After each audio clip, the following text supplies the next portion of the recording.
Episode 31 to 40। अध्याय 31। या तो यह मरेगा या हम मरेंगे। विलियम और एला के बेतहाशा हमले के सामने खूंखार भेड़िए बेबस थे। हेलेन के सुनहरे धागे किसी भी भेड़िए का सिर धड़ से अलग कर देते जो विलियम पर हमला करने की कोशिश करता। हेलेन जैसी माहिर रक्षक के होने से विलियम को चोट लगने की कोई चिंता नहीं थी। बेशक वह और एला शताब्दी और सहस्राब्दी राक्षसों से दूर रहे, उन्होंने केवल बाहरी घेरे के पास मौजूद भेड़ियों से ही लड़ाई की। हालांकि वे आत्मविश्वास से भरे हुए थे, लेकिन उनमें घमंड नहीं था। हेलेन और ओवन ने प्रशंसा में सिर हिलाया। हर 10 साल के लड़के को जानवरों की भीड़ में लड़ने और बिना किसी चोट के बचने का मौका नहीं मिलता। प्राप्त अनुभव अंक 46,176। प्राप्त अनुभव अंक 70,131।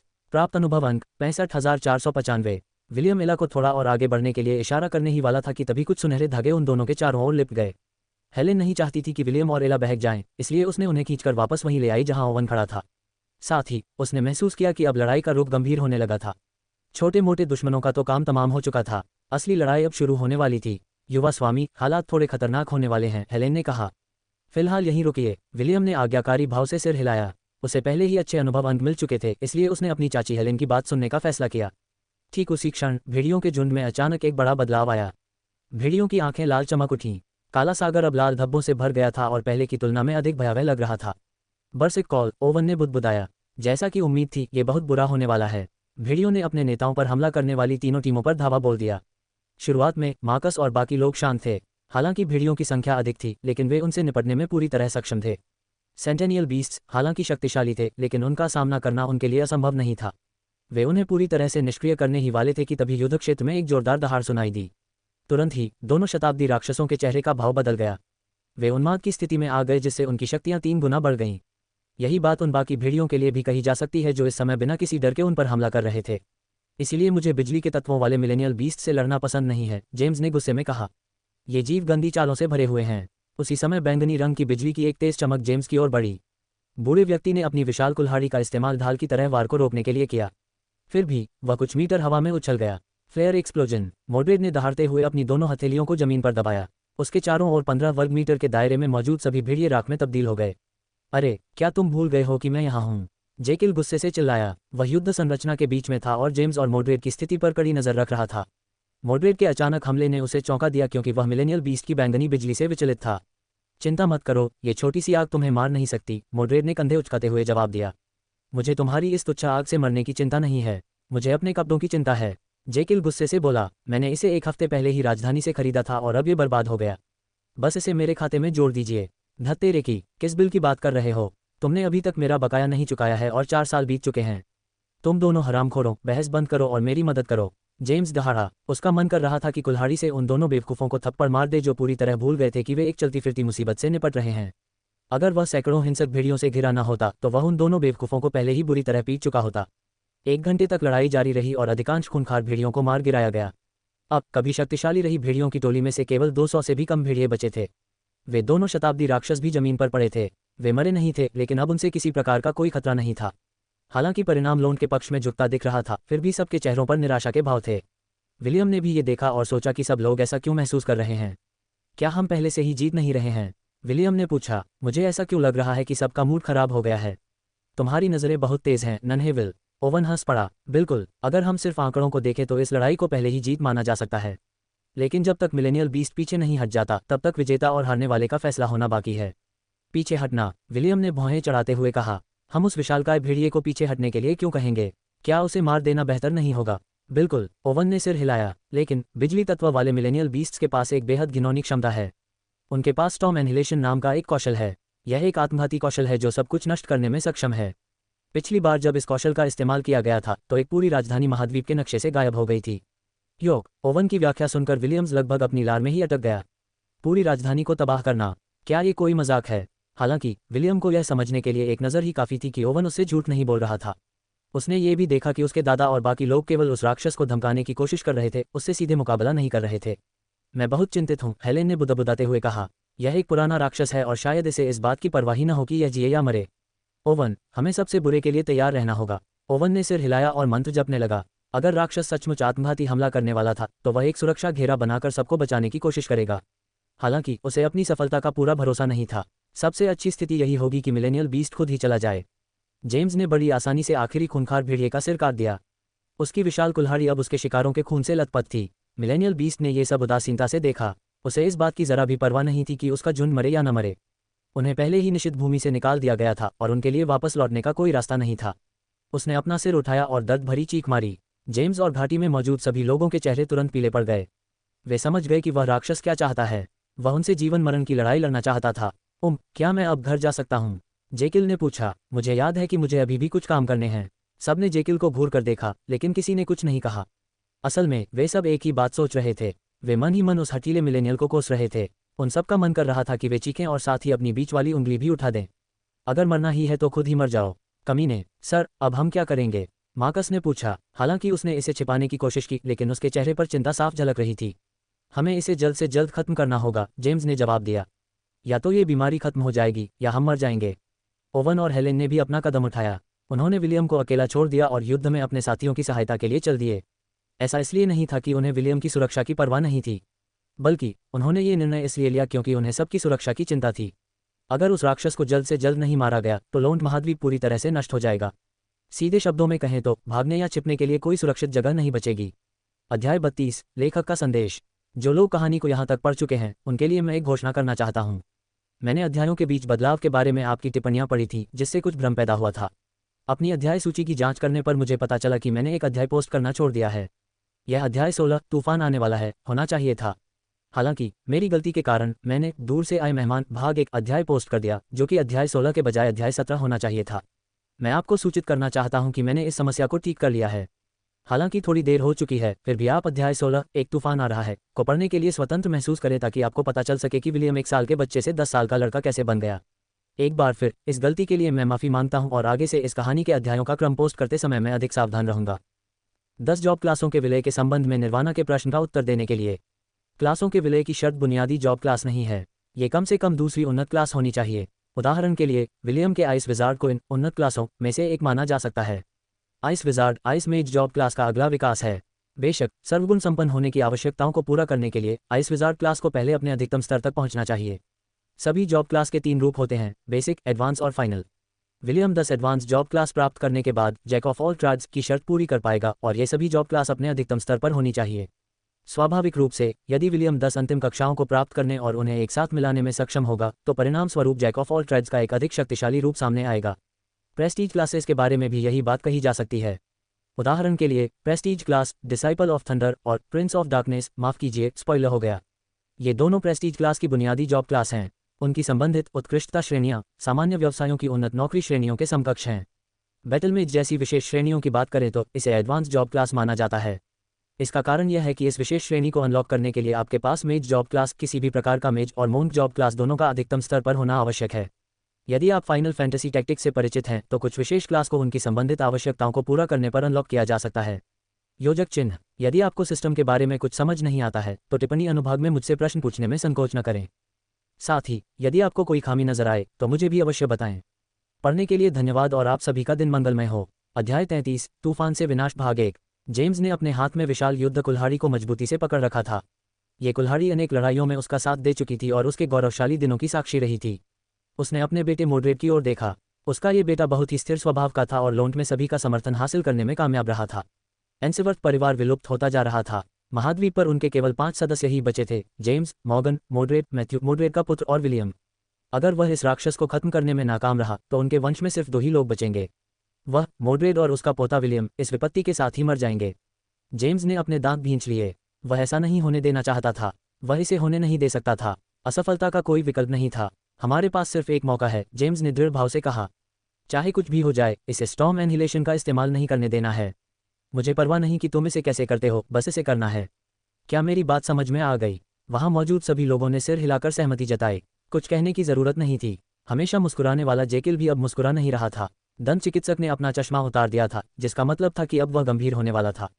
10 मीटर लंबा भेड़िया तेजी से आगे बढ़ा और उसके शरीर के चारों ओर बिजली की लपटें दौड़ने लगीं। मोड्रेड ने जमीन पर पैर पटका और अपने सामने हवा में मुक्के मारे।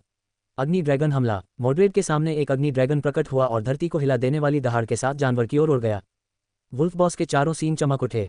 फिर उसने अपने अस्तित्व को चुनौती देने वाले प्रेत की ओर बैंगनी बिजली की 2 लकीरें छोड़ीं। बिजली और अजगर के टकराने से युद्ध क्षेत्र में एक भीषण भूकंपीय लहर दौड़ गई। मोड्रेड, मार्कस और 2 अन्य लोग विस्फोट स्थल के निकट होने के कारण उड़ गए। एक विशाल धूल का बादल उठा और सभी की दृष्टि अवरुद्ध हो गई। हालांकि भले ही वे अपने प्रतिद्वंद्वी को देख नहीं पा रहे थे, लेकिन वे उसकी प्रबल उपस्थिति को महसूस कर सकते थे। धूल के बादल से एक बैंगनी आकृति निकली और उनकी ओर दौड़ी। वुल्फ बॉस मॉर्ड्रेड के पूरे बल के हमले से जरा भी विचलित नहीं हुआ। इससे उनकी शक्तियों में स्पष्ट अंतर दिखाई दिया। जेम्स भेड़िए का सामना करने के लिए तेजी से आगे बढ़ा। उसके चेहरे पर डर का कोई निशान नहीं था। इसके बजाय उसकी जीत की अटूट इच्छाशक्ति स्पष्ट रूप से दिखाई दे रही थी। मर जा, जेम्स दहाड़ा और उसके शरीर की मांसपेशियां फूल गईं। उसके हाथ में मौजूद कुल्हाड़ी ने गुस्से में हवा में वार किया। भेड़िए ने जेम्स के हमले का सीधा सामना नहीं किया और एक तरफ हट गया। अपने उच्च पद पर होने के कारण उसमें किसी भी प्राणी की ताकत का अंदाजा लगाने की क्षमता थी। वह जानता था कि जेम्स का हमला उतना आसान नहीं था जितना दिख रहा था। कुल्हाड़ी अपने लक्ष्य से चूक गई और जमीन पर जा गिरी। जमीन फट गई और उसमें 10 मीटर लंबी दरार बन गई। जेम्स ने अपना हमला नहीं रोका और छुपकर हमला करने की कोशिश कर रहे चालाक भेड़िए पर पीछे से वार किया। जेम्स की मुट्ठी लगते ही भेड़िए के होंठों से दर्द भरी चीख निकल गई। सभी जानते थे कि यह एक महत्वपूर्ण समय था, इसलिए हेलेन ने विलियम को ओवन की देखभाल में छोड़कर युद्ध में भाग लिया। सुनहरे धागे भेड़िए के एक पैर के चारों ओर लिपटे हुए थे और उसे वहीं रोके हुए थे। अब हेलेन चिल्लाए। मार्कस और बाकी सबने एक ही समय में अपने अंतिम हमले शुरू कर दिए। आग का धमाका, स्टील का हथौड़ा, मिट्टी की कील, तूफान, संयुक्त हमले भेड़िए के शरीर को ढकने वाली बैंगनी रंग की प्रकाश की एक स्क्रीन पर पड़े। इस क्षमता को लाइट स्क्रीन कहा जाता था। यह मौलिक हमलों की शक्ति को आधा कर देती थी। हालांकि इससे जानवर को मौलिक शक्तियों से प्रतिरक्षा नहीं मिलती थी, लेकिन यह उनके प्रभाव को कम कर देती थी, जिससे भेड़िया अपने शरीर पर बेरहमी से बरसने वाले मंत्रों की बौछार को सहन कर पाता था। ये काफी नहीं है। जेम्स ने बुदबुदाते हुए हवा में छलांग लगाए और एक और जोरदार प्रहार किया। भेड़िए ने गुर्राते हुए अपने पैर पर लिपटे सुनहरे धागों को खींचा। चूंकि ये सुनहरे धागे हेलेन की उंगलियों से जुड़े थे, इसलिए हेलेन भी अपनी शक्ति के बल पर खींची चली गई। भेड़िए ने हेलेन को हवा में उछाल दिया ताकि वह जेम्स के वार को रोक सके। गुस्से से दहाड़ते हुए जेम्स ने अपने हमले को नाकाम कर दिया और हेलेन को अपनी बाहों में भर लिया। भेड़िए को पता था कि यह एक अच्छा मौका है, इसलिए वह हवा में उछला और उन दोनों को पूरा निगलने के लिए तैयार हो गया। दुर्भाग्यवश इसने अपने आसपास के मनुष्यों की संसाधन क्षमता को कम आंका। एवा ने हाथ हिलाकर जेम्स और हेलेन को अपनी ओर खींच लिया।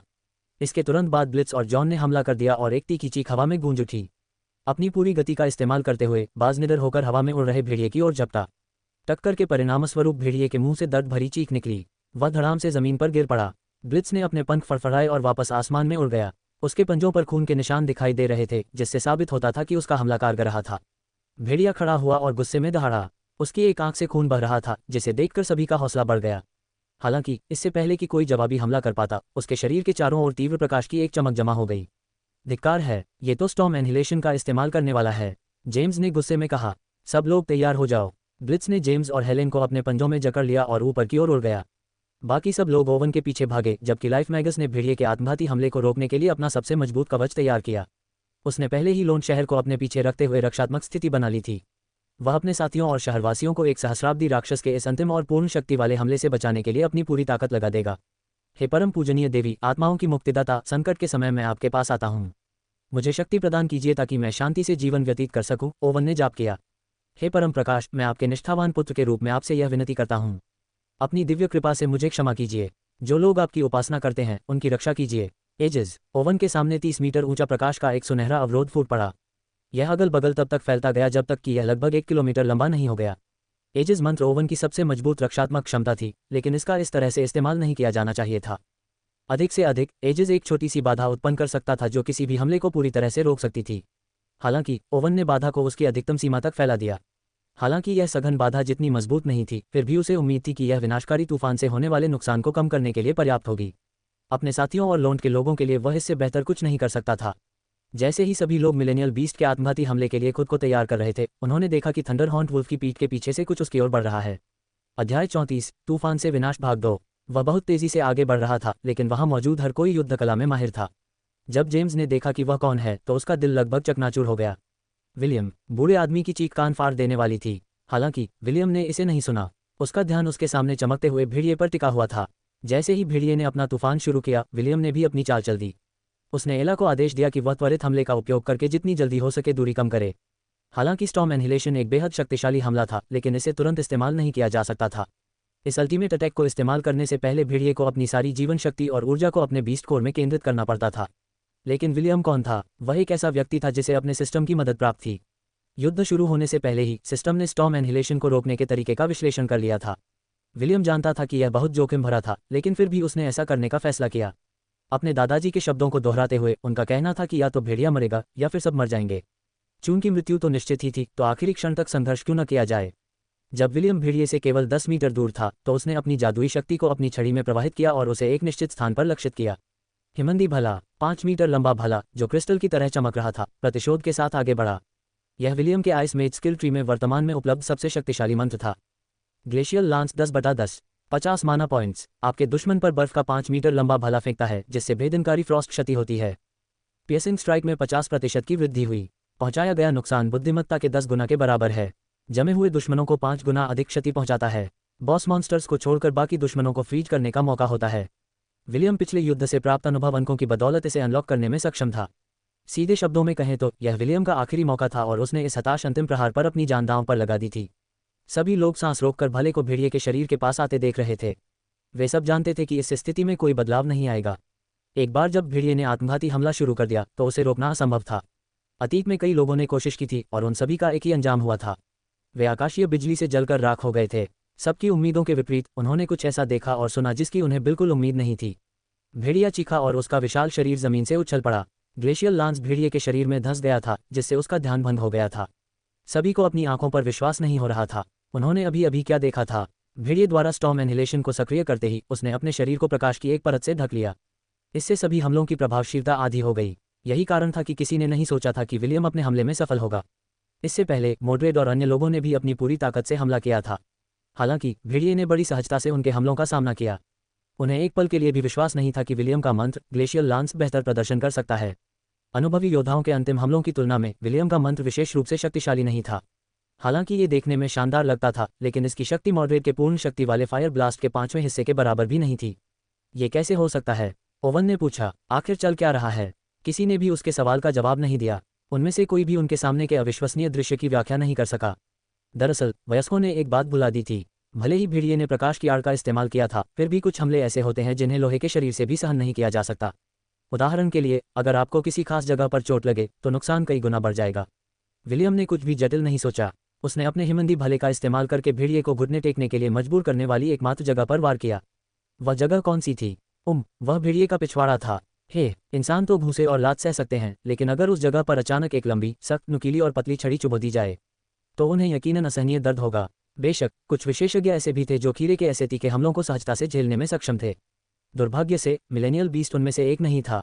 अब उनका सारा ध्यान विलियम और एला पर केंद्रित हो गया, जो मिलेनियल बीस्ट के साथ आमने सामने की टक्कर के लिए तैयार थे। बर्फ की कील। विलियम के सामने जमीन पर बर्फ की कीलें प्रकट हुईं, जिससे एक बर्फीला पुल बन गया। मामा एला, हॉर्न असॉल्ट, विलियम ने आदेश दिया। एला बर्फीले पुल पर दौड़ी और उसका सींग खूनी लाल रंग से चमक उठा।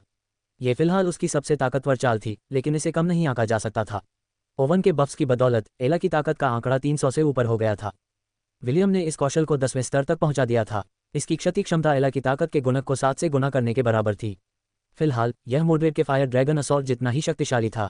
अपनी जीवन शक्ति और ऊर्जा को अपने जादुई केंद्र में प्रवाहित करने के बाद मिलेनियल बीस्ट अपनी सबसे कमजोर अवस्था में था। उसके 2 खूनी सींग एक जोरदार आवाज के साथ भेड़िए के माथे पर जा टकराए। युद्ध क्षेत्र में एक मरणासन चीख गूंज उठी जब भेड़िए का विशाल शरीर जमीन पर गिर पड़ा। उसकी आंखें विलियम और एला को घृणा से देख रही थीं। ये दृढ़ निश्चय था। इसने इन सभी कीड़ों को अपने साथ परलोक ले जाने की योजना बनाई थी, लेकिन इस छोटे बच्चे ने, जिसे ये पालतू जानवर की तरह मानता था, उसकी योजना को विफल कर दिया। जल्द ही उसकी आंखें बेजान और भावहीन हो गईं और उसने अंतिम सांस ली। अंततः युद्ध समाप्त हो गया।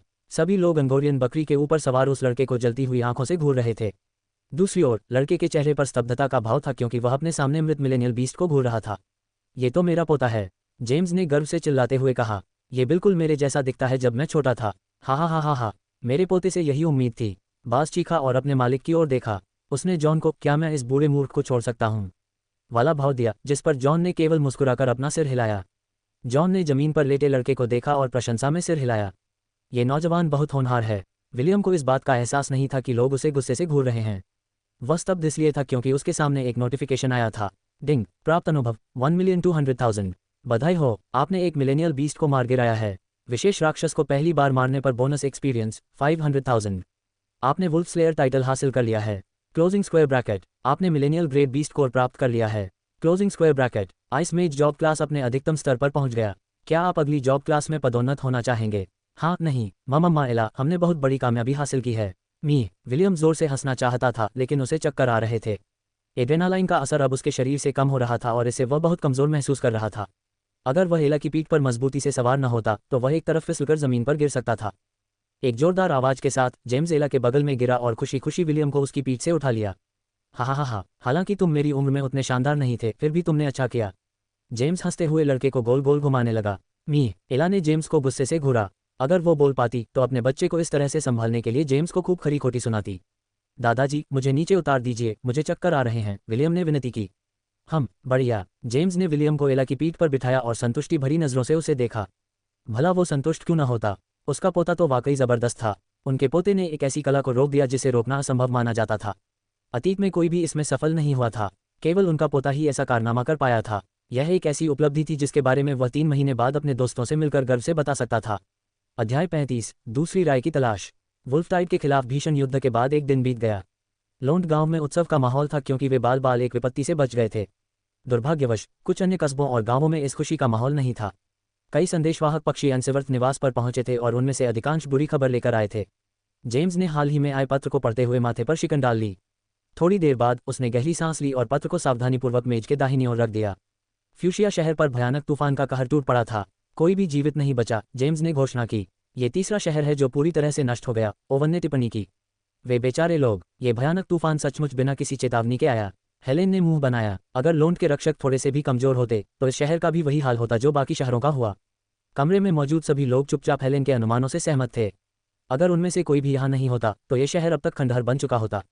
चलिए जॉन के टोही अभियान का इंतजार करते हैं, मार्कस ने सुझाव दिया। विस्तृत रिपोर्ट मिलने के बाद हम अपनी कार्रवाई करेंगे। क्या आपको लगता है कि लोन्ड को शरणार्थियों को स्वीकार करने के लिए खोलना एक अच्छा विचार है? शॉन ने पूछा। यह एक ऐसा सवाल था जिसका जवाब देना मुश्किल था। लोन्ड एक शांतिपूर्ण जगह थी और वे इसे वैसा ही बनाए रखना चाहते थे। अगर शरणार्थी इस शहर में उमड़ पड़ते तो एक खास तरह का संतुलन बिगड़ जाता। वे ऐसा बिल्कुल नहीं चाहते थे, लेकिन क्या वे वाकई उन लोगों से मुंह मोड़ सकते थे जिन्हें मदद की सख्त जरूरत थी, जिन्होंने सब कुछ खो दिया था? हालांकि कमरे में मौजूद कोई भी व्यक्ति निर्दोष नहीं था और उन सब के हाथ खून से सने थे, फिर भी उनमें थोड़ी सी इंसानियत बाकी थी। अगर जरूरत पड़ी तो वे इन शरणार्थियों की मदद के लिए हाथ बढ़ाएंगे। भेड़ियों के हमले का सामना करने के बाद लोन्ड शहर में आपातकाल घोषित कर दिया गया था। लोन्ड की सुरक्षा के लिए जिम्मेदार कुछ चुनिंदा अधिकारियों को छोड़कर किसी को भी शहर छोड़ने की अनुमति नहीं थी। युद्ध क्षेत्र में मौजूद भेड़ियों को मारकर उनका मांस तैयार किया जा रहा था। शरणार्थियों को उनके छोटे से कस्बे में पहुंचने पर कुछ खाने को देने का यह उनका तरीका था। हजारों भेड़िए बहुत से लोगों का पेट भरने के लिए काफ़ी थे, लेकिन शताब्दी और सहस्राब्दी जानवरों का क्या? उन्हें वे किसी के साथ साझा नहीं करना चाहते थे। वे जादुई जीव थे जो अगली पीढ़ी के पालन पोषण में सहायक होते थे और केवल मूल निवासियों को ही उनका मांस खाने का सौभाग्य प्राप्त होता था। उनके फर, पंजे और सींगों का उपयोग हथियार और कवच बनाने में किया जा सकता था। ये बहुत दुख की बात थी कि अपने नेता की मृत्यु देखकर दोनों शताब्दी पशुओं ने आत्महत्या कर ली। अगर वे जीवित रहते तो विलियम को अपने शेपर्ड जॉब क्लास में कुछ और स्तर मिल सकते थे। फिर भी लड़के ने इस बारे में ज्यादा नहीं सोचा। 2 शताब्दी वर्ष के जीव एक सहस्राब्दी वर्ष के जीव के सामने कुछ भी नहीं थे। अगर विलियम को उनमें से किसी एक को चुनना होता तो वह किसी भी दिन बाद वाले को ही चुनता। सम्मेलन कक्ष का वातावरण बेहद तनावपूर्ण था। लोन्ड के निकट के लगभग सभी कस्बे और गांव या तो खंडहर में तब्दील हो चुके थे या महाद्वीप के नक्शे से पूरी तरह मिट चुके थे। जॉन और उसका पालतू साथी ब्लिट्स वर्तमान स्थिति को बेहतर ढंग से समझने के लिए एक टोही अभियान पर जाने का निर्णय लिया। लोन्ड हेलेन साम्राज्य के पश्चिमी छोर पर स्थित था। ये राजधानी शहर से काफी दूर था और अगर आप ग्रिफॉन जैसे उड़ने वाले जानवर का उपयोग करके यात्रा करते हैं तो वहां पहुंचने में कम से कम 5 से 6 दिन लगेंगे।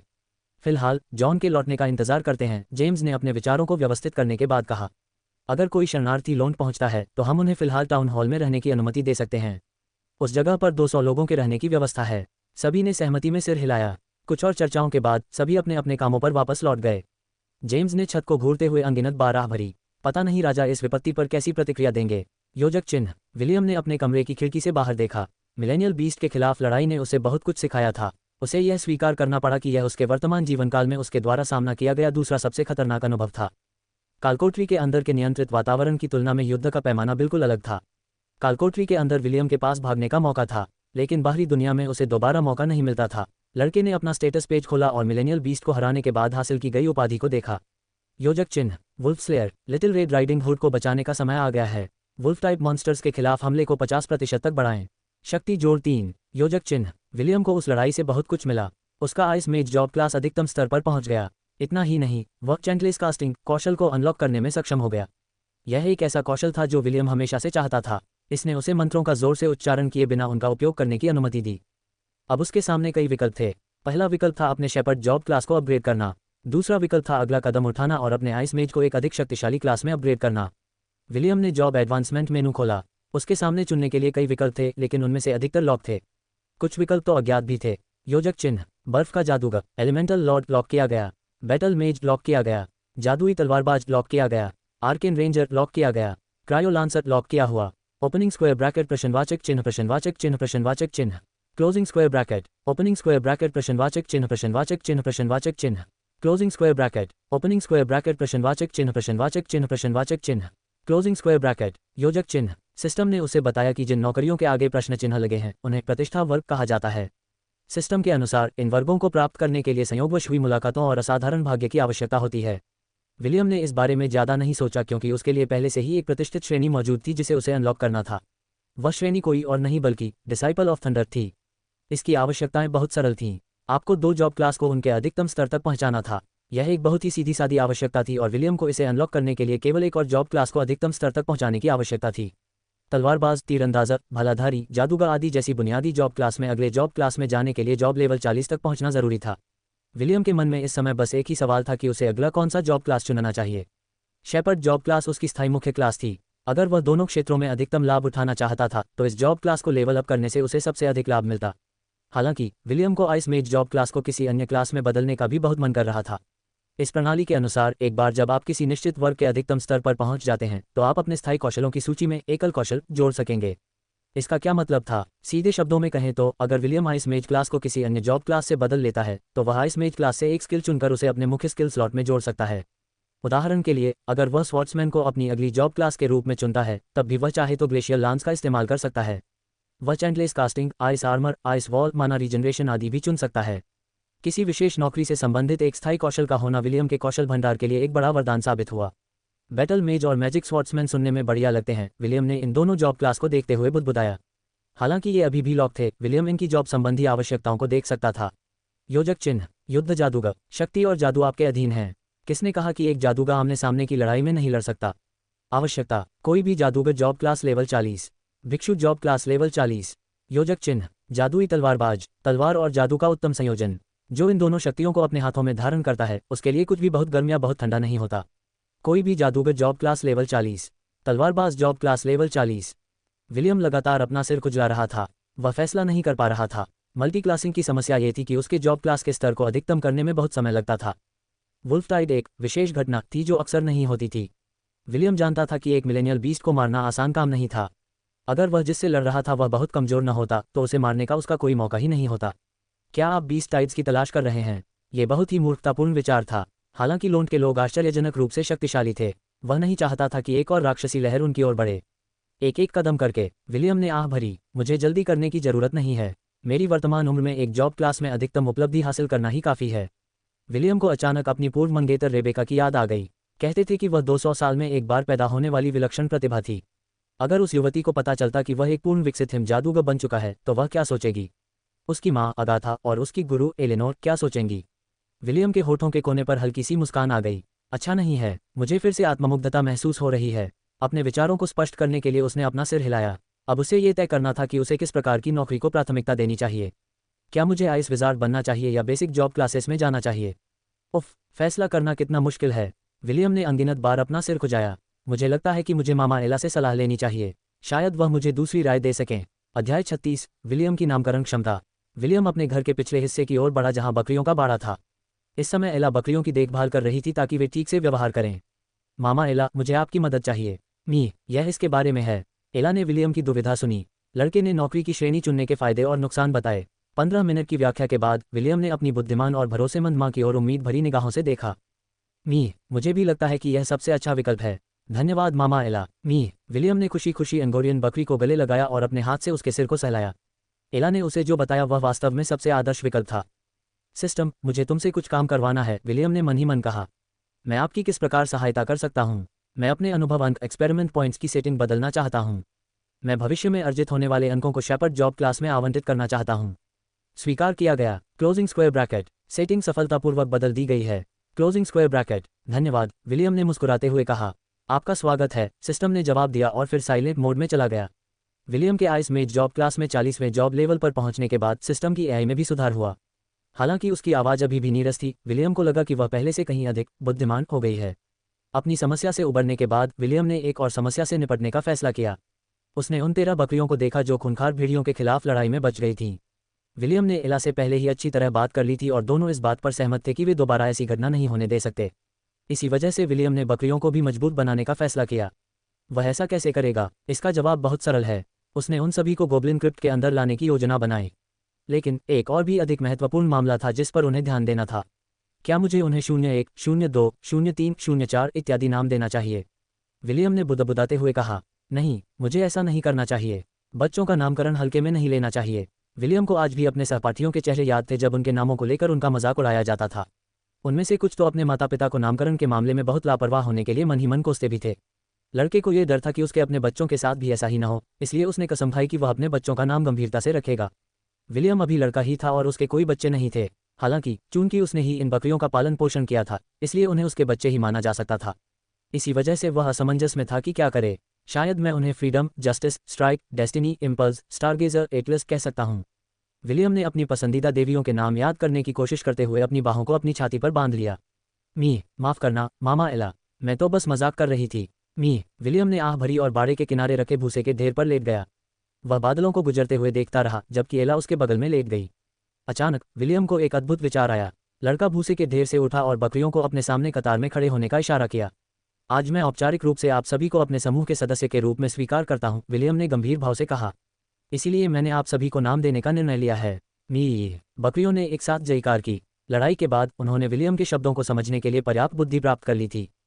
ठीक है, चलो तुमसे शुरू करते हैं। विलियम ने समूह के सबसे बाईं ओर मौजूद बकरी की ओर इशारा किया। अब से तुम्हारा नाम असलान होगा। अगला। असलान के ठीक बगल वाली बकरी ने 2 कदम आगे बढ़ाए।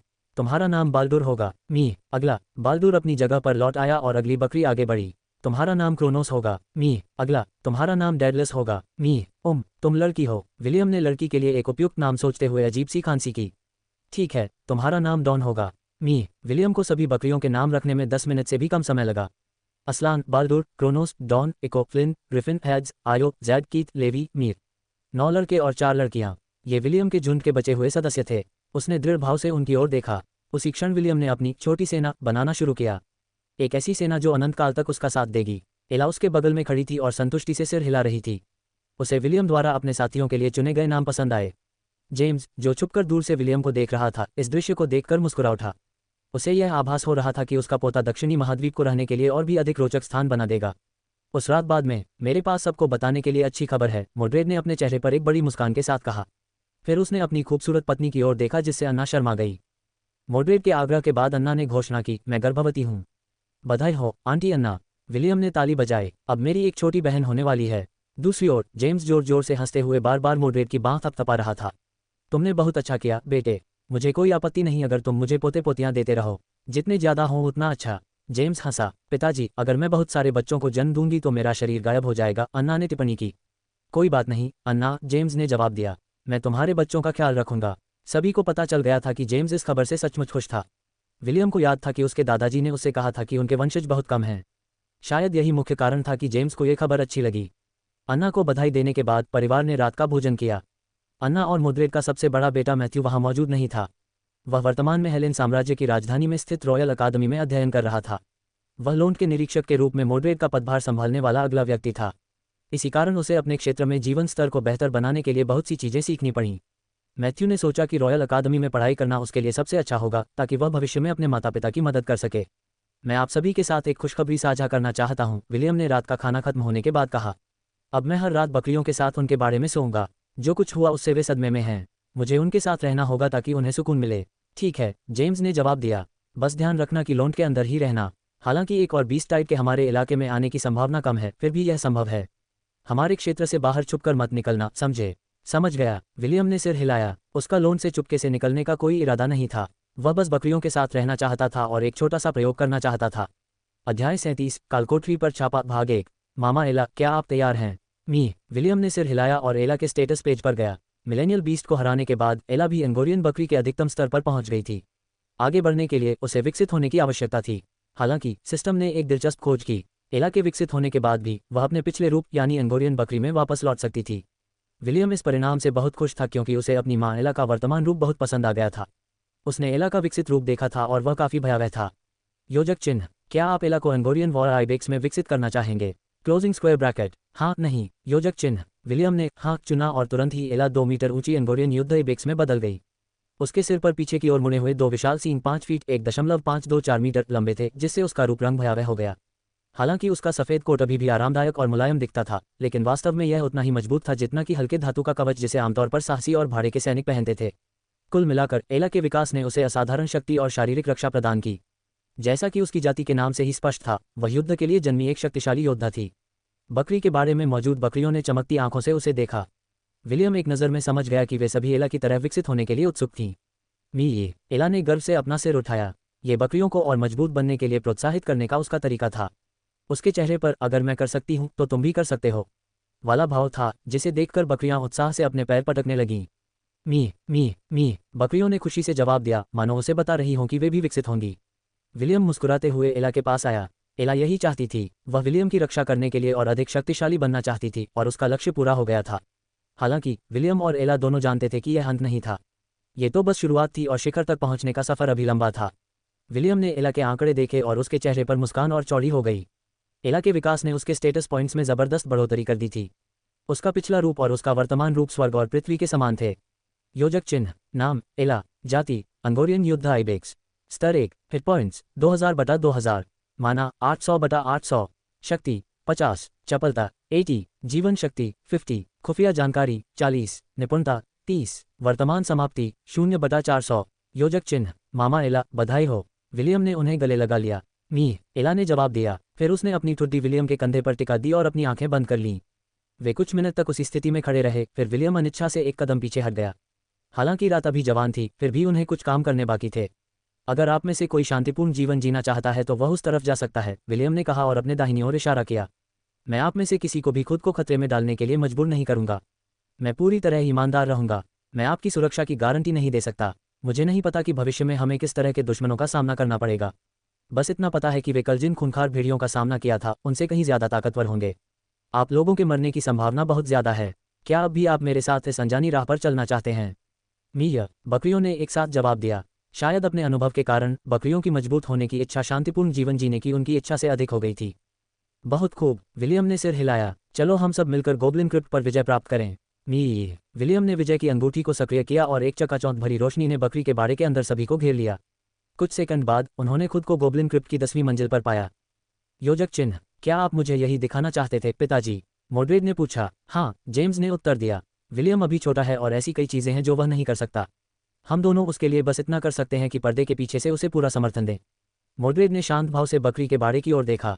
समझ गया पिताजी। अच्छा। जेम्स ने सिर हिलाया और घर की ओर वापस चल दिया। विलियम अपने पिता के नक्शे कदम पर चल रहा है। मुझे बस यही उम्मीद है कि वह अपने सामने आने वाली चुनौतियों का सामना करने में सक्षम होगा। पिता और पुत्र अंधेरे की आड़ में गायब हो गए। हेलन साम्राज्य के पश्चिमी भाग में 20 टाइड्स अभी भी सक्रिय थे। उन दोनों के पास अभी भी कई काम थे, जिनमें से एक ये सुनिश्चित करना था कि विलियम का रहस्य यथासंभव लंबे समय तक छिपा रहे। योजक चिन्ह। 11वीं मंजिल पर स्थित गोब्लिन क्रिप्ट। अंगोरियन बकरियों ने एक टीम के रूप में 2 हॉबगोब्लिन पर हमला किया। हालांकि हॉबगोब्लिन डायवुल्फ से ज्यादा ताकतवर थे, लेकिन खून के प्यासे 13 पागल बकरियों के सामने उनका कोई मुकाबला नहीं था। एला जून की नेता थी, लेकिन वह बस पीछे खड़ी होकर देखती रही क्योंकि उसके अधीनस्थ सैनिक बड़ी आसानी से हॉबगोब्लिन को कुचल रहे थे। बकरियों को 2 समूहों में बांटा गया था। एक समूह का नेतृत्व असलान कर रहा था, जबकि दूसरे समूह का नेतृत्व क्रोनोस कर रहा था। Team alpha. नेता असलान। सदस्य Baldur, Don, Echo, Flynn, Griffin, Hades. Team omega. नेता क्रोनोस। सदस्य Io, Z, Keith, levy, Mir. योजक चिन्ह। एक टीम बनाम एक हॉबगोब्लिन। 11वीं मंजिल में प्रवेश करने के बाद विलियम ने यही रणनीति बनाई थी। उसका मानना था कि अगर बकरियों को गोब्लिन क्रिप्ट की निचली मंजिलों तक आगे बढ़ना है तो उन्हें एक टीम के रूप में काम करना होगा। 11वीं मंजिल पर मौजूद हॉबगोब्लिन जोड़े में आए थे। बकरियों के लिए अपनी टीमवर्क का परीक्षण करने के लिए यह एक आदर्श प्रशिक्षण मैदान था। प्राप्त अनुभव 220। विलियम ने नोटिफिकेशन देखा और सिर हिलाया। उसे पहले से ही अंदाजा था कि युद्ध में भाग लेने वालों की संख्या के कारण अनुभव अंक काफी कम हो जाएंगे। हालांकि उसे इसकी परवाह नहीं थी। उसे भारी अनुभव अंक हासिल करने की कोई जल्दी नहीं थी। अभी सबसे महत्वपूर्ण बात थी अपनी सेना को प्रशिक्षित करना और उनकी युद्ध संरचनाओं को निखारना।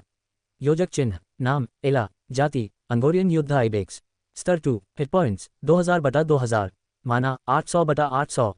वर्तमान समाप्ति 40/922। योजक चिन्ह। अपनी मामा एला को एक लेवल ऊपर जाते देख विलियम मुस्कुरा उठा। फिर उसने फुर्ती में 3 स्टेट पॉइंट जोड़ दिए। उसकी सोच में अब भी कोई बदलाव नहीं आया था। वह अब भी एला की गति को ही प्राथमिकता देता था, क्योंकि उसका मानना था कि तेज होना उतना ही जरूरी है जितना कि ताकतवर होना। अब चलो नए कौशल देखते हैं। विलियम ने उत्साह से एला का कौशल वृक्ष खोला। जब एला का स्तर बढ़ता था तो उसे 3 स्टेट पॉइंट और 2 स्किल पॉइंट मिलते थे। विलियम एला के कौशलों के मामले में बहुत सतर्क रहता था। वह दिखावे की बजाय व्यवहारिकता को प्राथमिकता देता था। उसने सबसे पहले मित्रिल आर्मामेंट नामक कौशल चुना। ये स्टील आर्मामेंट का अधिक शक्तिशाली संस्करण था जो एला के पास तब था जब वह एक साधारण अंगोरियन बकरी थी। मित्रिल शस्त्र 10 माना पॉइंट्स। प्राणी के सींग और खुरों को मित्रिल जितना कठोर बना दें। इस कौशल को अपग्रेड नहीं किया जा सकता। कौशल की अवधि 30 मिनट। माँ, कृपया इस कौशल की परीक्षा लीजिए, विलियम ने विनती की। मी, एला के सींग और खुरों का रंग चांदी नीले रंग में बदल गया। वे अंधेरे में चमकते क्रिस्टल की तरह थे।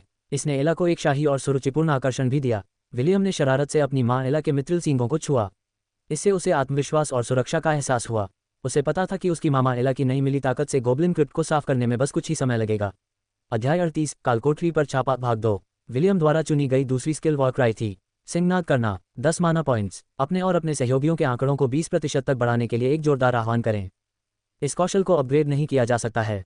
कौशल की अवधि 30 मिनट। एला को विलियम के याद दिलाने की जरूरत नहीं पड़ी और उसने तुरंत अपनी युद्ध गर्जना का इस्तेमाल किया। मी, शक्तिशाली बकरियों की सेना ने एक ही दिन में पूरा नक्शा साफ कर दिया।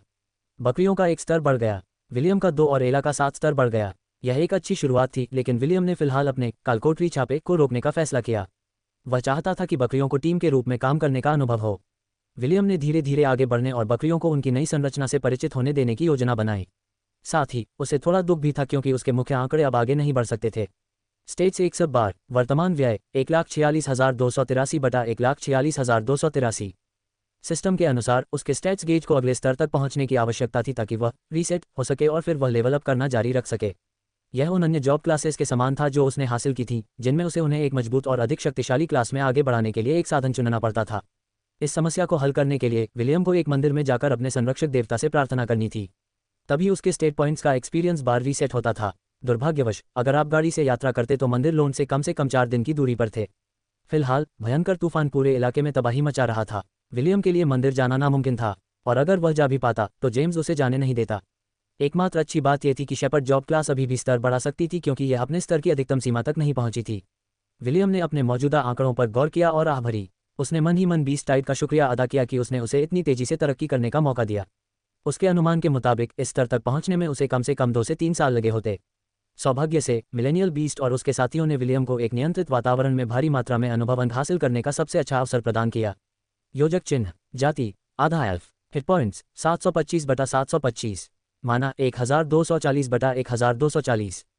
कार्य श्रेणी चरवाहा स्तर 30, उपवर्ग आइस मेज स्तर 40 अधिकतम, शक्ति 22 जोड़ 2, चपलता 35 जोड़ 3, जीवन शक्ति 25 जोड़ 2, बुद्धि 60 जोड़ 2, निपुणता 16 जोड़ 2 0। वर्तमान कार्य अनुभव 2400 बटा 11503। सिस्टम के अनुसार उसके स्टैट्स गेज को अगले स्तर तक पहुंचने की आवश्यकता थी ताकि वह रीसेट हो सके और फिर वह लेवल अप करना जारी रख सके।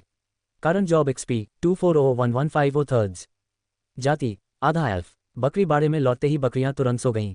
हालांकि असल दुनिया में केवल 1 घंटा ही बीता था, लेकिन वे कालकोठरी में पूरे 1 दिन तक बंद रही थीं। वे सभी बहुत थकी हुई थीं और विलियम उन्हें और ज्यादा थकाना नहीं चाहता था। चलो हम भी सो जाते हैं, मामा एला। मी, एला अपनी सामान्य अवस्था में लौट आए और बकरी के बाड़े के कोने में ढेर सारी घास पर लेट गई। विलियम ने भी ऐसा ही किया और अपनी माँ एला को गले लगाकर सो गया। उस रात विलियम ने सपने में देखा कि वह हंगोरियन युद्ध आइबेक्स के झुंड का नेतृत्व करते हुए भेड़ियों के एक समूह से लड़ रहा है। सभी भेड़िए उनके पैरों तले कुचले गए और यहाँ तक कि शताब्दी और सहस्राब्दी जानवर भी युद्ध में जीवित नहीं बच पाए। हे, विलियम नींद में ही हंस पड़ा। इतने सारे अनुभव अंक, जाति आधा एल्फ। जब विलियम और लोंट में बाकी बच्चे सो रहे थे तब वयस्क बारी बारी से रात की पहरेदारी कर रहे थे।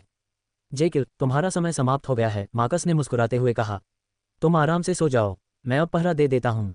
आखिरकार हो ही गया, जेकिल ने अपने शरीर को फैलाते हुए जवाब दिया। शॉन, कल हमारे लिए ताज़ी पकी हुई रोटी जरूर लाना, मुझे तुम पर पूरा भरोसा है। श्रीबॉन्ड ने शॉन के कंधे पर थपथपाया। मुझे कोई आपत्ति नहीं है, बशर्ते आप इसका भुगतान कर दें। शॉन ने जम्हाई ली। ध्यान रहे, ड्यूटी पर सोते मत रहना। ये तो कहने की जरूरत ही नहीं है, श्रीबॉन्ड ने अपनी छाती थपथपाते हुए कहा। अगर एक राक्षस आएगा तो मैं एक को मारूंगा, अगर 1 दर्जन आएंगे तो मैं 1 दर्जन को मारूंगा। चिंता मत करो, वे जीव मुझसे बच नहीं पाएंगे। लोंट के रक्षकों की निगरानी में रात शांतिपूर्वक गुजरी। सूर्योदय की पहली किरण पड़ते ही उन्हें पूरब से आती हुई बाज की चीख सुनाई दी। आखिरकार जेम्स ने बुदबुदाते हुए आकाश से नीचे उतरते हुए बाज को देखा। सभी लोग जॉन के आने का इंतजार कर रहे थे, इसलिए वे उससे मिलने के लिए जल्दी से आइंसवर्थ निवास की ओर चल पड़े। वे सभी उसकी रिपोर्ट सुनने और वर्तमान स्थिति को समझने के लिए उत्सुक थे। जाति आधा एल्फ। सम्मेलन कक्ष के अंदर जेम्स एक मानचित्र पर रत्नों को सजाने में व्यस्त था, जो लगभग गोल मेज के आधे हिस्से को घेरे हुए था। रंगीन रत्न हेलेन साम्राज्य के पश्चिमी भाग में स्थित विभिन्न गांवों, कस्बों और शहरों की वर्तमान स्थिति को दर्शाते थे। जेम्स और बाकी लोग धैर्यपूर्वक उसके काम पूरा होने तक इंतजार करते रहे। फिर भी उनमें से कुछ के चेहरे पर चिंता के भाव थे। वे एक नज़र में ही समझ गए थे कि लगभग पूरा पश्चिमी क्षेत्र अब खंडहर में तब्दील हो चुका है। हे भगवान, ओवन ने बुदबुदाते हुए कहा। इतनी तबाही। मानचित्र पर अंतिम रत्न रखते हुए जॉन ने एक गहरी आह भरी। जैसा कि आप देख सकते हैं, पश्चिमी क्षेत्र लगभग पूरी तरह से नष्ट हो चुका है, जॉन ने बताया। निषिद्ध भूमि से राक्षसों का प्रकोप उम्मीद से 5 साल पहले ही आ गया। लोंड को भेड़ियों के प्रकोप का सामना करना पड़ा। फुशिया शहर को भालुओं के प्रकोप का सामना करना पड़ा। प्राण पर हॉपीज ने घेराबंदी कर ली। जिन्नार पर लिकड़बेगों ने हमला कर दिया। जॉन ने रास्ते में देखे गए सभी कस्बों की सूची बनाई। उसके अनुसार इन क्षेत्रों से लगभग कोई भी जीवित नहीं बचा था। ब्लिट्स और मैंने राज्य के भीतर गहराई तक छानबीन की और 20 टाइड्स के निशान पाए। ऐसा लगता है कि वे सभी फोर्ट विंडरमेयर पर हमला करने के लिए एकत्रित होने वाले हैं। जैसा कि उम्मीद थी, जेम्स ने मेज पर रखे नक्शे को घूरते हुए बुदबुदाया। फोर्ट विंडरमेयर एक किला था जिसे 20 टाइड के आक्रमण का सामना करने के लिए बनाया गया था। आमतौर पर 20 टाइड हर 15 से 20 साल में आती थी। ऐसा लगता था कि निषिद्ध भूमि में कुछ बड़ी घटना घटी थी जिसके कारण 20 टाइड पहले आ गई थी। अतीत में हेलन साम्राज्य ने स्ट्रैथमोर वन के नाम से जाने जाने वाले निषिद्ध क्षेत्र को खाली कराने के लिए एक विशाल सेना एकत्रित की थी। दुर्भाग्यवश एक शक्तिशाली प्रतिबंध के कारण वे जंगल के बाहरी इलाके में भी प्रवेश नहीं कर सके। जब राज्य के प्रतिभाशाली विद्वानों ने इस प्रतिबंध का विश्लेषण किया तो वे ये जानकर आश्चर्यचकित रह गए कि जंगल में केवल 20 वर्ष या उससे कम आयु के लोग ही प्रवेश कर सकते थे। इसी वजह से स्ट्रैथमोर वन पर कब्जा करने की सारी योजनाएं रोक दी गईं। समस्या के मूल कारण पर आक्रमण न कर पाने के कारण उन्होंने एक किला बनाने का फैसला किया जो राज्य को इन हिंसक जानवरों से बचाएगा। अध्याय 39, लोंड का विस्तार। जॉन, क्या तुम कह रहे हो कि लोंड ही एकमात्र ऐसा शहर है जो इस आपदा से बच गया? जेकिल ने पूछा। हाँ, जॉन ने उत्तर दिया। हेलन साम्राज्य के पश्चिमी छोर पर स्थित लोंड ही एकमात्र ऐसा शहर है जो आज भी खड़ा है। जैसे ही सभी को अपनी वर्तमान विकट परिस्थिति का अंततः एहसास हुआ, कमरे का माहौल गंभीर हो गया। उनकी नज़र जेम्स पर पड़ी जो अपनी उंगलियों से मेज को हल्के से थपथपा रहा था। ओवन, तुम्हें क्या लगता है कि राज्य द्वारा वर्तमान 20 टाइड से निपटने के बाद क्या होगा? जेम्स ने पूछा। और क्या? ओवन ने ताना मारा। वे नीच रईस उन इलाकों में पैर जमाने के लिए जी जान से लड़ेंगे जिनके मालिक उनसे छिन चुके हैं। वे गिद्धों की तरह आसमान पर टूट पड़ेंगे और इस बर्बाद जमीन पर जो भी मांस मिलेगा उसे नोच डालेंगे। सच कहूं तो अगर वे हमारे दरवाजे पर दस्तक न दे तो हम खुद को भाग्यशाली समझ सकते हैं। कोई भी लालची बदमाश अपनी जागीर में जमीनें जोड़ने का यह मौका नहीं छोड़ेगा। बिल्कुल, एक और संभावना है, एवा ने मुस्कुराते हुए कहा। राजा निश्चित रूप से इस अवसर का उपयोग उन शूरवीरों को भूमि पुरस्कार देने के लिए करेंगे जिन्होंने इस महत्वपूर्ण अवधि के दौरान सराहनीय सेवा की है। जेम्स ने लोंड के आसपास के इलाकों को देखा और अपना मन बना लिया। उत्तर में फुशिया और पूर्व में शिनार, जेम्स ने सोच विचार करने के बाद कहा। लॉन्ड पश्चिमी क्षेत्र के सबसे दूर के छोर पर स्थित है। ये दोनों स्थान कई वर्षों से हमारे अच्छे पड़ोसी रहे हैं, इसलिए हम इन्हें उन लालची सरदारों के हाथों में नहीं पड़ने देंगे। जेम्स ने हाथ उठाकर आदेश दिया। जॉन, ब्लिट्स को ले जाओ और फुशिया में लोंड का झंडा फहराओ। आज से यह हमारा क्षेत्र होगा। मैं कुछ लोगों को भेज रहा हूं जो तुम्हें शव इकट्ठा करने में मदद करेंगे। हम सभी का विधिवत अंतिम संस्कार करेंगे और उनके नाम पर एक स्मारक बनाएंगे। जी सर, जॉन ने सिर हिलाया और कमरे से बाहर निकल गया। मार्कस, एवा और जेकिल, जिनार जाओ और यही काम करो। अगर वहां कोई बच गया हो तो उनकी अच्छी तरह देखभाल करना। मैं बाद में कुछ लोगों को मदद के लिए भेजूंगा। हाँ, मुझे ये योजना पसंद आई। जेकिल हंसते हुए बोला। जिन्नार गेहूं उगाने के लिए अच्छी जगह है। अगर हम इसे सुरक्षित कर लेते हैं तो लोंड को अपनी खाद्य आपूर्ति की चिंता नहीं करनी पड़ेगी। फुशिया अपने चांदी की खानों के लिए प्रसिद्ध है। आवा ने अपने बालों को संवारा। कुलीन लोग निश्चित रूप से उस पर नजर रखेंगे। खैर, ये तो उनकी क्षमता पर निर्भर करेगा। जेम्स ने व्यंग्य करते हुए कहा। मैं देखना चाहूंगा कि वे कोशिश करके देखें। कमरे में मौजूद सभी लोग मुस्कुरा उठे। वे इतने वर्षों से शांतिपूर्वक जीवन जी रहे थे। उनमें से कुछ लोग अपनी दबी हुई इच्छाओं को पूरा करने के लिए कुछ मूर्ख रईसों को पीटने के लिए बेताब थे। योजक चिन्ह। बैठक समाप्त होने के बाद मोड्रेड ने अपने पिता से उनके विस्तार के बारे में और बात करने के लिए संपर्क किया। पिताजी, क्या आप इस बारे में पूरी तरह आश्वस्त हैं? मोड्रेड ने पूछा। राजा को यह पसंद नहीं आ सकता है। मुझे पूरा यकीन है कि महाराज के पास हम जैसे छोटे मोटे लोगों से निपटने से कहीं ज्यादा जरूरी काम है। पश्चिमी क्षेत्र के किनारों पर कुछ जमीनें हथियाने के बजाय वे मौजूदा 20 टाइड से निपटने पर ज्यादा ध्यान देंगे, जेम्स ने जवाब दिया। जब तक हम उनकी हद पार नहीं करते, मुझे पूरा यकीन है कि इस दौरान 1-2 जमीनें हथियाने की हमारी बेशर्म कोशिश पर उन्हें कोई आपत्ति नहीं होगी। आपकी बात सही है पिताजी, मोड्रेड ने सहमति जताते हुए अपनी ठुड्डी पर हाथ फेरा। भले ही हम फुशिया और जिनार पर कब्जा कर लें, फिर भी बहुत से ऐसे इलाके हैं जिनके मालिक खो चुके हैं। ये रईसों को संतुष्ट करने के लिए काफी होगा, है ना? इसीलिए आपको इस मामले में चिंता करने की जरूरत नहीं है, जेम्स ने टिप्पणी की। साथ ही बाकी जमीनों को वापस पाने में अभी कुछ महीने लगेंगे। लालची रईस भी इतने कम समय में इन क्षेत्रों का पुनर्निर्माण नहीं कर पाएंगे। इसके अलावा मुझे लगता है कि यह भयानक आपदा अभी खत्म नहीं हुई है। क्या? मोड्रेड ने आश्चर्य से अपने पिता की ओर देखा। अभी खत्म नहीं हुआ? उस बुजुर्ग व्यक्ति ने सिर हिलाया। मुझे यकीन नहीं है, बस मुझे अंदर से यह महसूस हो रहा है कि यह भयानक तूफान उतना आसान नहीं है जितना दिखता है। जेम्स उस पहाड़ी की ओर चल पड़ा जहाँ से लोन शहर दिखाई देता था। वे कई वर्षों से इस छोटे से भूखंड पर रह रहे थे। ग्रामीण इलाके में जीवन शांतिपूर्ण था। हालांकि यहाँ शहरों जैसी चहल पहल नहीं थी, फिर भी सेवानिवृत्ति के दिन बिताने के लिए यह एक अद्भुत जगह थी। संदेशवाहक पक्षियों को भेजो, उन्हें वापस बुलाने का समय आ गया है, जेम्स ने आदेश दिया। सभी के पुनर्मिलन का समय आ गया है। क्या वे सभी? मॉडरेट ने पूछा। उसकी आवाज़ में थोड़ी उत्तेजना थी। जेम्स ने मुस्कुराते हुए अपने बेटे की ओर सिर घुमाया। वे सभी? योजक चिन्ह। आंटी अन्ना, आपको घर के काम करने के बजाय आराम नहीं करना चाहिए। विलियम ने पूछा। आप गर्भवती हैं, है ना? किसने कहा कि गर्भवती महिलाएं घर के काम नहीं कर सकती? अन्ना ने विलियम के गालों को हल्के से चुटकी ली। बहुत बातें हो गईं, नाश्ता करो। हालांकि तुम शहर से बाहर नहीं जा सकते, फिर भी तुम्हें बकरियों की देखभाल करनी होगी। विलियम मुस्कुराया और सिर हिलाया। नाश्ता करने के बाद वह तुरंत बकरियों के बारे में नहीं गया। उसने और उसकी माँ एला ने टहलने का फैसला किया। विलियम एला की पीठ पर बैठा था और वे अपने गृहनगर की जानी पहचानी सड़कों पर चल पड़े। रास्ते में कई लोगों ने उनका स्वागत किया। लोंट में लगभग सभी लोग एक दूसरे को जानते थे। बेशक हर कोई विलियम को जानता था। चूंकि आइंसवर्थ परिवार लोंट का देखरेख करता था, इसलिए बच्चों और बड़ों के लिए उसे न जानना असंभव था। विलियम मुस्कुराते हुए बच्चों को सड़कों पर खेलते हुए देख रहा था। उसने भेड़ियों की खाल ढो रहे व्यस्त वयस्कों का अभिवादन किया और भेड़िए का सूखा मांस बना रहे बुजुर्गों को हाथ हिलाकर अभिवादन किया। हालांकि लोंट एक छोटा शहर था, फिर भी वह मुस्कानों और जीवन से भरपूर था। दोनों शहर की दीवार पर चढ़ गए और दूर तक देखने लगे। श्रीबॉन्ड शताब्दी और सहस्राब्दी राक्षसों के शवों को विच्छेदित कर रहे थे। सामान की गुणवत्ता बनाए रखने के लिए उसने अकेले ही यह काम करने की पेशकश की। विलियम ने गंभीर भाव से उत्साही नाई को काम करते हुए देखा। उसके दादाजी के अनुसार चाची हेलेन उसके लिए सहस्राब्दी जानवर की खाल से बने कपड़े बनाएंगी। कपड़ों का ये सेट उत्कृष्ट हल्के कवच के समान माना जा सकता था, जिसे वह किसी भी अवसर पर पहन सकता था। इसके लिए विलियम वास्तव में आभारी था। मामा एला, मुझे खुशी है कि हम इस शहर को तबाह होने से बचाने में कामयाब रहे, विलियम ने अपने सामने के दृश्य को देखने के बाद कहा। मी, मैं थोड़ा चिंतित हूँ। मी, मुझे डर है कि बीस्ट टाइड किसी बड़ी चीज की सिर्फ एक प्रस्तावना थी। मी, योजक चिन्ह। Fort Windermere. किले की दीवारों पर तैनात सैनिकों के चेहरे पर गंभीर भाव थे, क्योंकि वे उस भयानक ज्वार को देख रहे थे जो धीरे धीरे लेकिन निश्चित रूप से उनकी ओर आ रहा था। ये पहली बार नहीं था जब उन्होंने किसी भयानक ज्वार का सामना किया था, लेकिन वर्तमान ज्वार उनकी अपेक्षाओं से कहीं अधिक था। महामहिम, बेहतर होगा कि हम राजधानी से अतिरिक्त सैनिकों की सहायता लें, किले की कमान संभाल रहे उप जनरल मोंड ने प्रस्ताव रखा। यदि हमें जल्द ही सहायता नहीं मिली तो मुझे डर है कि 2 दिनों में किले पर कब्जा हो जाएगा। आप सही कह रहे हैं। जनरल एरिथ ने आह भरी और सिर हिलाया। राजधानी में हमारे सबसे तेज संदेशवाहक बाजों को भेजो।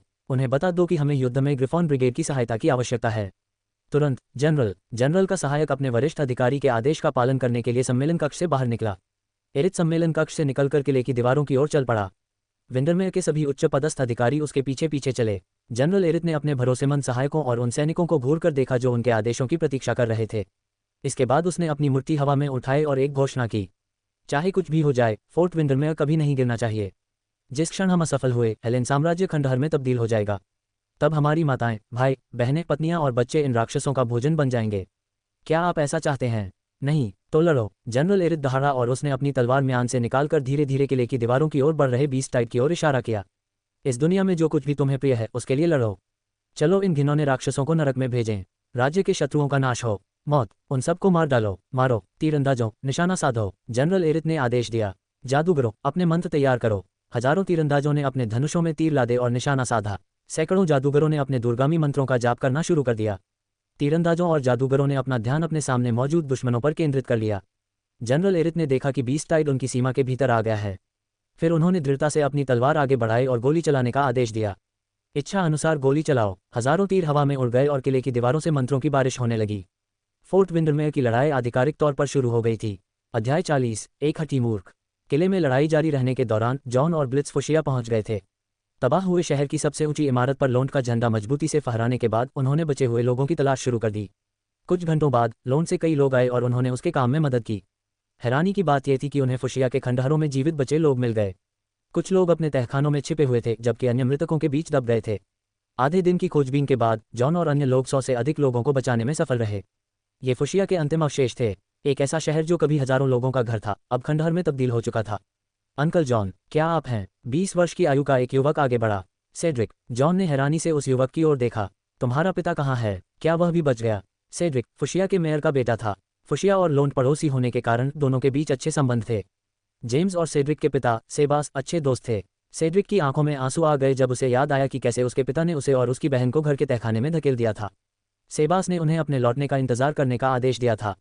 सेड्रिक जानता था कि उसके पिता नहीं चाहते कि वे मरें, इसलिए उसने आज्ञा का पालन किया और तहखाने में छिपकर अपने पिता के लौटने का इंतजार करते हुए अपनी बहन की देखभाल की।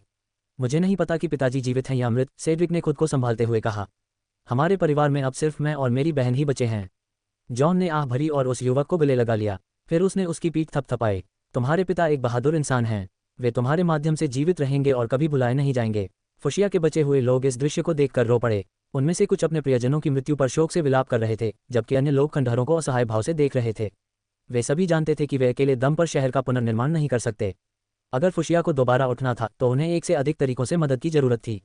तभी करीब 14 साल की एक खूबसूरत युवती जॉन और सेड्रिक के बगल में खड़ी हो गई। वह सेबास और सेड्रिक की छोटी बहन लिया की इकलौती बेटी थी। उसके लंबे गहरे नीले बाल उसकी पीठ पर टिके हुए थे और उसकी नीली आंखें आशा भरी निगाहों से जॉन को देख रही थीं। अंकल जॉन, हमारा क्या होगा? लिया ने पूछा। क्या अंकल जेम्स ने आपको भेजा है? हाँ, जॉन ने सिर हिलाया। हम फुशिया को अपनी सुरक्षा में लेने आए हैं। चाचा जी, क्या आपका मतलब यह है कि आज से फुशिया अब लोन का हिस्सा है? लिया ने पूछा। लिया, अंकल जॉन का अपमान करना बंद करो, सेड्रिक गुस्से से बोला। अभी इन सब बातों पर चर्चा करने का समय नहीं है। आप गलत हैं भाई, लिया ने जवाब दिया। फुशिया के स्वामित्व पर चर्चा करने का इससे बेहतर समय और कोई नहीं हो सकता। चूंकि अंकल जॉन यहाँ हैं, इसका मतलब है कि लॉर्ड आइंसवर्थ का अन्य रईसों को फुशिया पर अपना दावा जताने देने का कोई इरादा नहीं है। मेरे लिए यह अच्छी बात है। कम से कम लॉर्ड आइंसवर्थ एक अच्छे इंसान हैं। जॉन, लिया के शांत और तर्कसंगत स्पष्टीकरण से दंग रह गया। उसने कभी सोचा भी नहीं था कि 14 साल की लड़की मौजूदा हालात का विश्लेषण कर पाएगी और इस मामले पर अपने विचार रख पाएगी। इतना ही नहीं, उसने जॉन को आमने सामने ये भी बता दिया कि उसे जेम्स की विस्तार योजना की जानकारी थी। क्या ये सच है अंकल जॉन? सेड्रिक ने पूछा। क्या लॉर्ड आइंसवर्थ फुशिया पर कब्जा करने का इरादा रखते हैं? जी हाँ, जॉन ने ईमानदारी से जवाब दिया। बात और विस्तार की हो तो बेहतर होगा कि आप दोनों उससे मिलें। मुझे पूरा यकीन है कि आप दोनों को जिंदा देखकर उसे बहुत खुशी होगी। फिलहाल लोन से आने वाली गाड़ियों का इंतजार करते हैं। हमें क्यों जाना चाहिए? सेड्रिक ने पूछा। क्या बीस्ट टाइड खत्म नहीं हो गया है? बिल्कुल नहीं, जॉन ने जवाब दिया। पिछली बार जब मैंने बीस्ट टाइड को देखा था, वे विंडरमेयर के किले पर हमला करने के लिए इकट्ठा हो रहे थे। जब तक उनका सफाया नहीं हो जाता, पश्चिमी क्षेत्र में लोन शहर के अलावा कोई भी जगह सुरक्षित नहीं है। क्या लोन शहर को छोड़कर? लिया ने पूछा। क्या लोन में भी भयंकर बाढ़ आई थी? हाँ। आप कैसे बच पाए? जब आप वहां पहुंचेंगे तो आपको पता चल जाएगा। अभी के लिए मैं आप सभी को आराम करने की सलाह देता हूँ। हम यहाँ ज्यादा देर नहीं रुक सकते। योजक चिन्ह। एक संदेशवाहक पक्षी एंसवर्थ निवास पर उतरा। सेबास, तुम कितने जिद्दी मूर्ख हो। जेम्स को पत्र पढ़ते हुए दुख हुआ। तुम्हें अपने बेटे और बेटी के साथ तहखाने या अपने घर में ही रहना चाहिए था। अपने पिता के बगल में बैठे मोड्रेड ने आह भरी। सेबास और वह अच्छे दोस्त थे और उसे मेयर का ईमानदार और सीधा सादा रवैया बहुत पसंद था। पत्र पढ़ने के बाद जेम्स ने कहा, विलियम को फ़ोन करो। उससे कहो कि वह अपनी बकरियों को फुशिया ले जाए और निकासी में मदद करे। साथ ही टाउन हॉल के लोगों से कहो कि वे बचे हुए लोगों के लिए बिस्तर तैयार रखें। पिताजी, क्या हम सेड्रिक और लिया को घर में रहने दे सकते हैं? मोड्रेड ने पूछा। बिल्कुल, जेम्स ने जवाब दिया। लिया और सेड्रिक को मेरी भतीजी और भतीजा माना जा सकता है। उनका ख्याल रखना हमारा फर्ज है। समझ गया, मोड्रेड ने सिर हिलाया और कमरे से बाहर चला गया। 2 घंटे बाद लोन शहर से 20 गाड़ियां रवाना हुईं। विलियम एला की पीठ पर सवार था, जबकि उसकी टीम अल्फा और टीम ओमेगा दोनों तरफ गाड़ियों की रखवाली कर रही थी। लोन और फुशिया के बीच की यात्रा में आमतौर पर गाड़ी से 2 घंटे लगते थे। जब विलियम और बाकी लोग फुशिया पहुंचे, तब तक सूरज अपने चरम पर पहुंच चुका था। विलियम, इधर आओ, जॉन ने हाथ हिलाकर उस लड़के को आवाज दी जो अंगोरियन बकरी पर बैठा था। विलियम लोन का इकलौता लड़का था जो बकरी को सवारी के रूप में इस्तेमाल करता था। हालांकि किसी ने इस पर सवाल नहीं उठाया, लेकिन ज्यादातर लोगों को यह मजेदार लगता था। अंकल जॉन, विलियम ने मुस्कुराते हुए बुजुर्ग व्यक्ति का अभिवादन किया। मैंने सुना है कि भाई सेड्रिक और बहन ली जीवित बचे लोगों में शामिल हैं। वे इस समय कहाँ हैं? विलियम अतीत में कई बार सेड्रिक और ली से मिल चुका था। पश्चिमी क्षेत्र में हर साल फसल उत्सव मनाया जाता था। जेम्स विलियम और मैथ्यू को इन उत्सवों में इसलिए घसीट कर लाता था ताकि वे उसके दोस्तों की बेटियों के साथ घुल मिल सकें। अगर विलियम की पहले से ही मंगेतर न होती तो जेम्स जरूर उसकी शादी करवाने की कोशिश करता। विलियम के लिए ये रिश्ता नामुमकिन था, इसलिए मैथ्यू जेम्स का निशाना बन गया। उसने सेबास को भी परेशान किया कि वह मैथ्यू से उसकी चचेरी बहन ली की शादी करवा दे, जबकि उसकी चचेरी बहन सिर्फ 12 साल की थी। बेशक सेबास ने इसे हंसकर टाल दिया और जेम्स को फटकार भी लगाई कि उसे बच्चों के मामलों में दखल नहीं देना चाहिए। उसके लिए प्यार ऐसी चीज़ थी जिसे जबरदस्ती नहीं थोपा जाना चाहिए। इसके साथ ही उसे इस बात से भी कोई आपत्ति नहीं थी कि लिया और मैथ्यू एक जोड़े बन जाएं। जब तक दोनों की भावनाएं पारस्परिक होंगी, तब तक वह निश्चित रूप से उन्हें अपना आशीर्वाद देगा। सेड्रिक और ली अपने घर में हैं, या यूं कहें कि उनके घर के बचे खुचे हिस्से में हैं। जेम्स ने आह भरी। वे उन चीज़ों को बचाने की कोशिश कर रहे हैं जिन्हें बचाया जा सकता है। बेहतर होगा कि हम फिलहाल उन्हें अकेला छोड़ दें। विलियम ने सहमति में सिर हिलाया। सेड्रिक और ली ने अभी अभी अपने पिता को खोया था। उनकी मां ली को जन्म देने के बाद चल बसी थीं। इस दुनिया में उनके परिवार में अब केवल वे दोनों ही बचे थे। 1 घंटे बाद सेड्रिक और ली कस्बे के चौक पर पहुंचे। दोनों के चेहरे उदास थे क्योंकि उन्हें अपने घर के मृतकों में अपने पिता का नाम नहीं मिला। सेड्रिक को अब भी थोड़ी सी उम्मीद थी कि शायद उनके पिता जीवित हों। दूसरी ओर लिया ने पहले ही वास्तविकता को स्वीकार कर लिया था। छोटे विलियम, तुम अब भी पहले की तरह ही बेवकूफ़ दिखते हो, लिया ने मुस्कुराते हुए कहा। बड़ी बहन, तुम आज भी उतनी ही खूबसूरत हो, विलियम ने जवाब दिया। तुम थोड़े समझदार हो गए हो। पहले जब मैं तुम्हें बेवकूफ़ कहता था तो तुम हमेशा पलटकर जवाब देते थे। बड़ी बहन, मेरे जैसा सुंदर लड़का इतना तुच्छ नहीं होता। अंगोरियन बकरी पर बैठे उस सुंदर लड़के को देखकर लिया ने एक व्यंग्यात्मक मुस्कान दी। वह विलियम को पसंद करती थी क्योंकि उसे चिढ़ाने में मजा आता था। हालांकि उसे लगता था कि 1 साल पहले फुशिया घूमने आए उस मूर्ख लड़के की तुलना में विलियम अब ज्यादा समझदार लग रहा था। एला, मुझे लगता है तुम ठीक हो, लिया ने मुस्कुराते हुए अंगोरियन बकरी से पूछा। मी, ये सुनकर अच्छा लगा। लिया बकरियों की भाषा नहीं समझ सकती थी, हालांकि इससे उसे एला के साथ संवाद करने की कोशिश करने से नहीं रोका। दूसरी ओर सेड्रिक ने विलियम को बस एक संक्षिप्त इशारा किया और फिर जॉन से महत्वपूर्ण मामलों पर बात करने लगा। उसे लगा कि फुशिया के स्वामित्व पर बातचीत करना आवश्यक है क्योंकि यह एक ऐसा शहर था जिस पर उनके परिवार का कई वर्षों से शासन रहा था। विलियम और ली ने सेड्रिक की बातें सुन ली क्योंकि बड़े लड़के ने उनसे कुछ छिपाने की कोशिश नहीं की। जॉन बस मुस्कुराया और सिर हिलाता रहा। वह समझ गया था कि सेड्रिक क्या कहना चाह रहा है। हालांकि समझना और सहमत होना दो अलग अलग बातें थीं। भविष्य में फुशिया पर कौन शासन करेगा, इस बारे में जेम्स, सेड्रिक और ली को अपने सहयोग के विवरण को सुचारू रूप से तय करने के लिए एक उचित चर्चा करने की आवश्यकता थी। आगे की कहानी सुनाने के लिए वी एम स्टोरी वर्ल्ड को सब्सक्राइब करो।